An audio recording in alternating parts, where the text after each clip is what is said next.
16 સોમવારની વ્રત કથા અને વિધિ। 16 સોમવાર વ્રતની વાર્તા। કૈલાસ પર્વત પર શંકર પાર્વતી બેઠા બેઠા સોગઠાબાજી રમે છે। રમત જામી છે, પણ કોઈ હારતું નથી, કોઈ જીતતું નથી। એટલામાં તપોધન નામનો એક બ્રાહ્મણ ફરતો ફરતો ત્યાં આવ્યો। એને જોઈને શિવજી કહેવા લાગ્યા કે હે બ્રાહ્મણ, તું જ કહે કોની હાર થઈ અને કોની જીત થઈ। ખોટું બોલીશ તો તારું બ્રહ્મ તો લજવાશે। એટલું કહીને શિવજીએ પાસા નાખ્યા। ત્યારે શિવજીના કોપથી અતિશય ડરી ગયેલો બ્રાહ્મણ બોલ્યો કે શિવજી જીત્યા અને પાર્વતીજી હાર્યા। બીજી વાર પાર્વતીએ પાસા નાખ્યા, ત્યારે પણ બ્રાહ્મણ એમ જ બોલ્યો।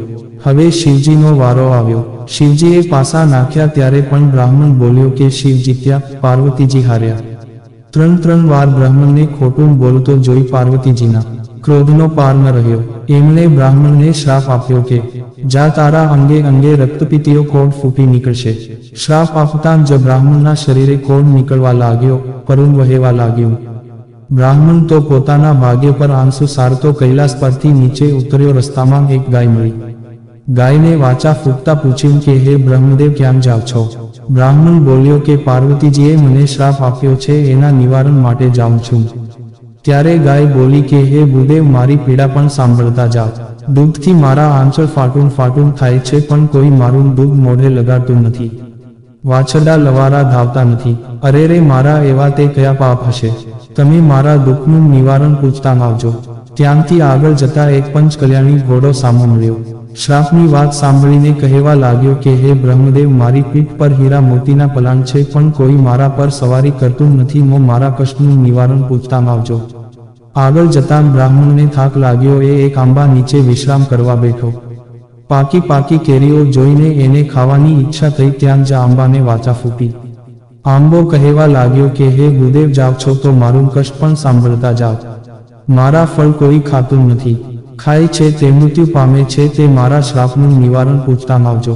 આગળ જતાં બ્રાહ્મણને તરસ લાગી। એ પાણી પીવા તળાવે ગયો। તળાવના કાંઠે એક મગરને રડતો દીઠો।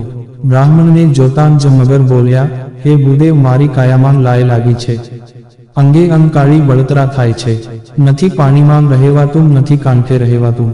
કૃપા કરીને મારા કષ્ટનું નિવારણ પૂછતા આવજો। ત્યાંથી આગળ અઘોર જંગલમાં ગયો। ત્યાં એક જીર્ણશીલ શિવાલય જોયું। બ્રાહ્મણે ત્યાં તપ કરવાનો નિર્ધાર કર્યો। જમણા પગના અંગૂઠા પર ઊભા રહીને એને 4 મહિના સુધી તપ કર્યું। અન્ન જળ અને ફળ ફૂલનો ત્યાગ કર્યો। ત્યારે શિવજી પ્રગટ થયા। વરદાન માંગવા કહ્યું ત્યારે બ્રાહ્મણ રડતા રડતા બોલ્યો કે મારો કોડ મટાડો। ત્યારે શિવજી બોલ્યા કે સર્વે વ્રતોમાં ઉત્તમ એવું મારું 16 સોમવારનું વ્રત તું કર, એના પ્રભાવે તારા સર્વે દુઃખ ટળશે। બ્રાહ્મણ બોલ્યો કે કૃપા કરીને મને એ વ્રતની વિધિ જણાવો। શિવજીએ વ્રતની વિધિ જણાવી। શ્રાવણ માસના પ્રથમ સોમવારે સૂતરના ઘેરાની શેર લઈ 4 ગાંઠ વાળવી। પીળા પટે દોરો બાંધી મારા દર્શન કરી વાર્તા સાંભળવી, પછી એક ટાણું કરવું। કારતક માસના અજવાળિયામાં વ્રત પૂરું થાય ત્યારે 4.25 શેર ઘઉંનો લોટ, 1.25 શેર ઘી, 1.25 શેર ગોળ લઈ તેના લાડવા કરવા। લાડુના 4 ભાગ કરી, એક ભાગ મારા પૂજારીને, બીજો ભાગ રમતા બાળકને, ત્રીજો ગાયના ગોવાળને આપવો અને ચોથાથી કીડિયારું પૂરવું। રાત ન રાખવો। આ રીતે ઉજવણું કર્યા પછી તારી કાયા કંચનવરની થશે। કરશાશ્રુ સારતા બ્રાહ્મણ ગદગદ કંઠે ગાય, ઘોડો, આંબો અને મગરને યાદ કરી એમના કષ્ટનું નિવારણ પૂછ્યું। ત્યારે શિવજી બોલ્યા, હૈ તપોધન, આ ગાયનો આગલો ભવ એક સ્ત્રીનો હતો। એને ધાવતા બાળક તરછોડેલા। એ પાપના પ્રભાવે આ જન્મે કોઈ તેનું દૂધ પીતું નથી। તું એને ઘૃને એ દૂધ મારા લિંગ પર ચઢાવજે, તેનાથી તેના કષ્ટનું નિવારણ થશે। પછી શિવે ઘોડાના પાપ વિશે જણાવતા કહ્યું કે એ ઘોડો ગયા ભવે એક ધૂર્ત શેઠ હતો। જૂઠી વાણી અને જૂઠા ત્રાજવા કાટલાથી ગરીબોને ઠગી ઠગીને પાપના પોટલા બાંધ્યા। ફેંકને વ્યાજના દરિયામાં ડૂબાવ્યા। એ પાપના લીધે એની આવી દશા થઈ છે। તું મારું નામ લઈ એના પર સવારી કરજે, તેથી સર્વે સુખ થશે। ત્યારબાદ શિવ બોલ્યા કે આંબો ગયા જન્મે કપટી કંજૂસ હતો। સાચા ખોટા કરી ધનના ભંડાર ભર્યા, પણ પાયનું પુણ્ય ન કર્યું। એના થડ નીચે ધનના 4 ચરુ છે, એ ચરુ તું કાઢીને પુણ્યના કાર્યો કરજે। એ પુણ્યના લીધે આંબાની કેરી અમૃત જેવી થશે। છેલ્લે ભગવાન શિવ મગરના દુઃખનું નિવારણ જણાવતા બોલ્યા કે એ મગર ગયા જન્મે મધ્યજ્ઞાની બ્રાહ્મણ હતો। 4 વેદ અને સકલ શાસ્ત્રનો જ્ઞાતા થયો, પણ કોઈને જ્ઞાન ન આપ્યું। આવક જવાના ભયે જ્ઞાનનો સંગ્રહ સ્વાર્થ માટે કર્યો। એ જ્ઞાન આ જન્મે એને રૂંવે રૂંવે કાળી બળતરા કરે છે. તું એની આંખે બિલીપત્ર અડાડી પ્રસાદ આપજે એટલે એની બળતરા દૂર થશે. ભગવાન શિવને દંડવત પ્રણામ કરી બ્રાહ્મણ પાછો ફર્યો. પ્રથમ મગરના કષ્ટનું નિવારણ કર્યું. મગરે એને જ્ઞાન આપ્યું. જ્ઞાન આપવાથી મગરની મુક્તિ થઈ. પછી આંબા પાસે જઈને બ્રાહ્મણે ધનના 4 ચરૂર કાઢ્યા. તરસ્યાને પાણી અને ભૂખ્યાને અન્ન દેવાનો સંકલ્પ કરતાં જ આંબાના ફળ અમૃત સમાન થયા. આગળ જતાં ઘોડો મળ્યો. મહાદેવનું નામ લઈ બ્રાહ્મણે સવારી કરી તો ઘોડાનું કષ્ટ દૂર થયું. પછી ગાય મળી. બ્રાહ્મણે એનું દૂધ દોહીને શિવલિંગ પર અભિષેક કર્યો તો તરત જ વાછડા ગાયને ધાવવા લાગ્યા. બ્રાહ્મણ હરખાતો ઘેર આવ્યો. પવિત્ર શ્રાવણ માસા આવતા વ્રત કર્યું. કારતક માસે ઉજવણું કર્યું તો એની કાયા કંચનવરની થઈ ગઈ. જ્ઞાનના તેજથી એનું મુખ સગારા મારવા લાગ્યું. એક દિવસની વાત છે. નગરના રાજાની એકની એક કુંવરી કનકલતાનો સ્વયંવર રચાયો. દેશો દેશના રાજાઓ કુંવરી વરવા આવ્યા. સ્વર્ગની અપ્સરાને શરમાવે એવી રૂપરૂપના અંબાર જેવી કુંવરી કનકલતાને વરવાની સૌ રાજાઓને આશા હતી. બ્રાહ્મણ પણ સ્વયંવર જોવા આવ્યો. એક ખૂણે ઊભો રહ્યો. સમય થતા કનકલતા સોળે શણગાર સજીને આવી. એની સાથે એકથી એક એવી દાસીઓ હતી. આગળ હાથની કળશ લઈને ચાલતી હતી. સિંહાસનો પર બિરાજેલા રાજકુંવરો અને રાજાઓ પાસે થઈને હાથની આગળ ચાલીને ખૂણામાં ઉભેલા તપોધન બ્રાહ્મણ પાસે જઈને એના પર કળશ ઢોળ્યો. આ જોઈ રાજાઓ ત્રાડો પાડવા લાગ્યા કે મૂર્ખ હાથનીએ ભૂલ કરી છે. એટલામાં ગર્ભણીને વાચા ફૂટી. એ બધા સાંભળે એવા બુલંદ અવાજે બોલી કે કુંવરી માટે આ વર્જ યોગ્ય છે. રાજાએ ધામધૂમથી કુંવરીને તપોધન સાથે પરણાવી. હીરા માણેકની પહેરામણી કરી. હાથી ઘોડા રથ દીધા. બ્રાહ્મણ સમજી ગયો કે આ 16 સોમવાર વ્રતનો આ પ્રભાવ છે. રૂપાળી કુંવરી સાથે બ્રાહ્મણ તો સુખે મહેલમાં રહેવા લાગ્યો. રાજાને કોઈ પુત્ર ન હોવાથી રાજગાદી પણ એને જમળી. એવામાં પવિત્ર શ્રાવણ માસ આવ્યો. બ્રાહ્મણે નિયમ પ્રમાણે 16 સોમવારનું વ્રત કર્યું. વ્રત પૂર્ણ થયે ઉજવણાની તૈયારી કરી અને રાણી કનકલતાને ઉજવણાની બધી વિધિ વિગતે સમજાવી. રાણીએ વિચાર કર્યો કે એકલા લાડુ તે કાંઈ ભાવતા હશે. એણે તો ભાતના ભોજન બનાવ્યા. રાજાનો વૈભવ ભોગવતો બ્રાહ્મણ દરબારમાંથી આવ્યો અને લાડુના પ્રસાદના બદલે મેવા મીઠાઈ જોઈ કોપાયમાન થયો. ગળગળા અવાજે શિવજીની માફી માંગવા લાગ્યો. ચોથા ભાગનો લાડુ પ્રસાદમાં લઈ વ્રત ઉજવ્યું. આ બાજુ મહાદેવ રાણી કનકલતા પર ક્રોધિત થયા અને સપનામાં તપોધનને આદેશ આપ્યો કે કનકલતાને કાળા વસ્ત્રો પહેરાવી દેશવટો આપ. એણે મારું વ્રત તોડ્યું છે. તપોધને શિવજીની આજ્ઞા પ્રમાણે રાણીને દેશવટો આપ્યો. રાણી આજીજી કરતી રડવા લાગી. પગે પડવા લાગી પણ તપોધન ચલિત ન થયો. રાણીને હદપાર કરી. ભૂખી તરસી લથડિયા ખાતી કનકલતા એક ગામમાં આવી અને ગામને પાદરે ઝૂંપડામાં રેંટીઓ કાંતતી ડોસી પાસે પાણી માંગ્યું. ડોસી ઘણી દયાળુ હતી. રાણીને ખાવા રોટલો અને પીવા પાણી આપ્યું.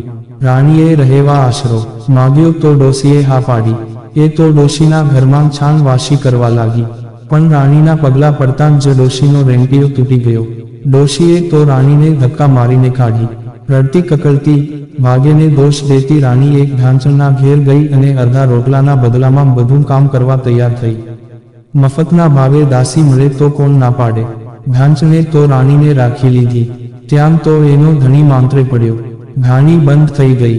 બળદનો પગ ભાંગ્યો. ભાંચીએ તો રાણીને માર મારીને કાઢી મૂકી.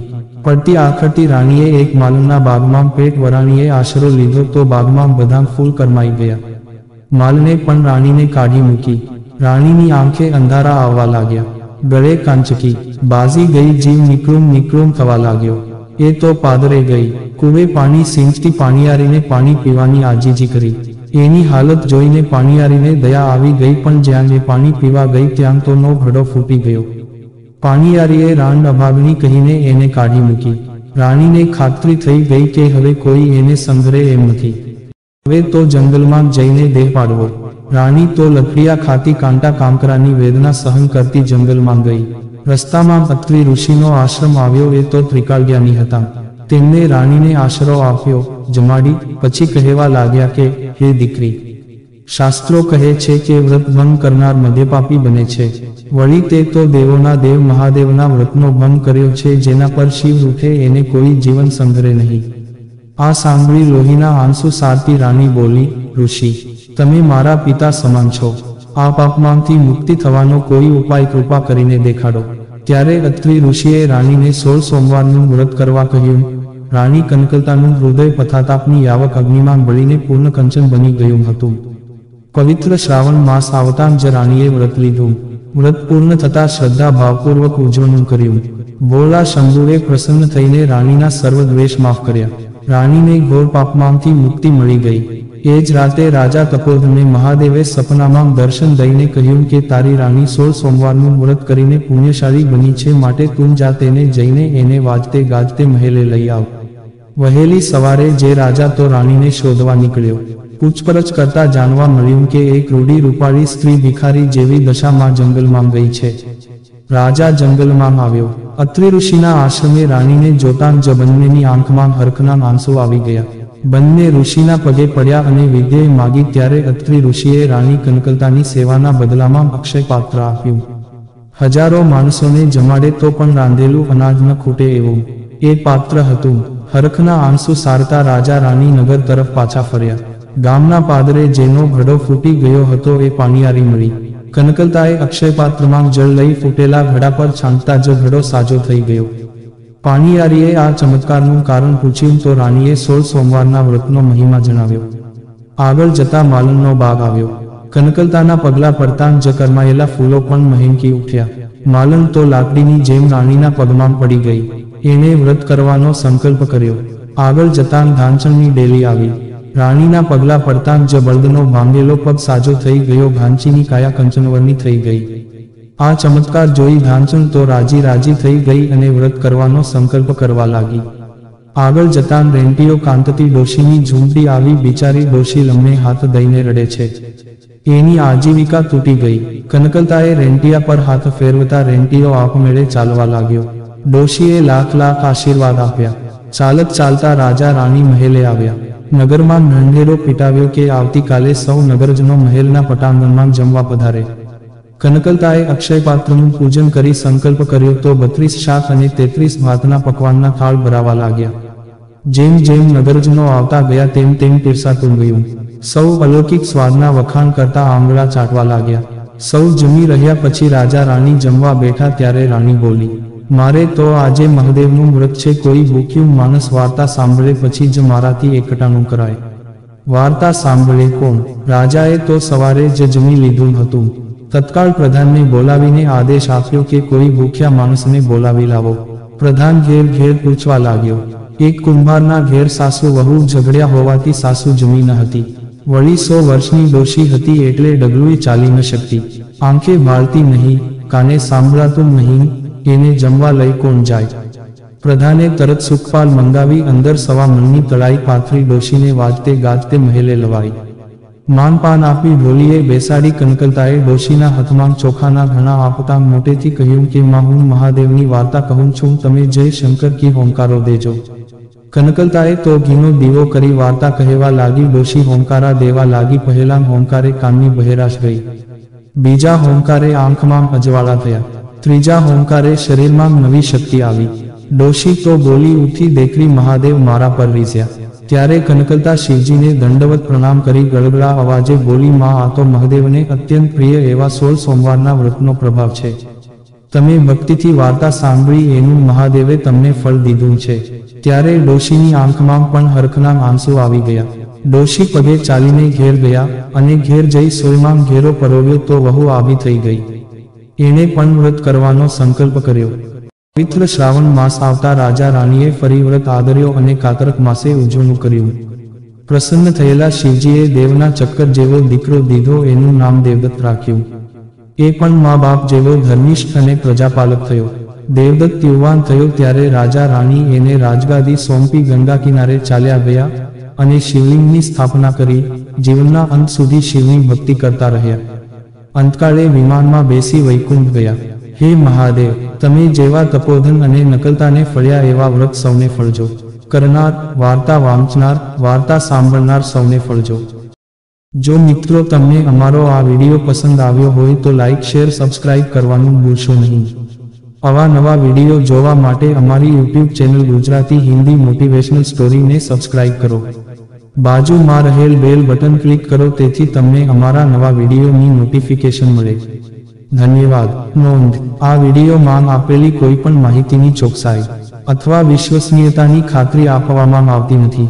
આ માહિતી જ્યોતિષ, પંચાંગ, માન્યતાઓ અથવા ધાર્મિક ગ્રંથો જેવા વિવિધ માધ્યમોમાંથી એકત્રિત કરવામાં આવી છે અને તમારી સમક્ષ રજૂ કરવામાં આવી છે. અમારો ઉદ્દેશ્ય માત્ર માહિતી પૂરી પાડવાનો છે. Gujarati Hindi motivational story YouTube channel તેની સત્યતા અને સિદ્ધ હોવાની અધિકૃતતા આપી શકતા નથી. કોઈ પણ રીતે તેનો ઉપયોગ કરતા પહેલા કૃપા કરીને સંબંધિત નિષ્ણાતની સલાહ અચૂક લેવી.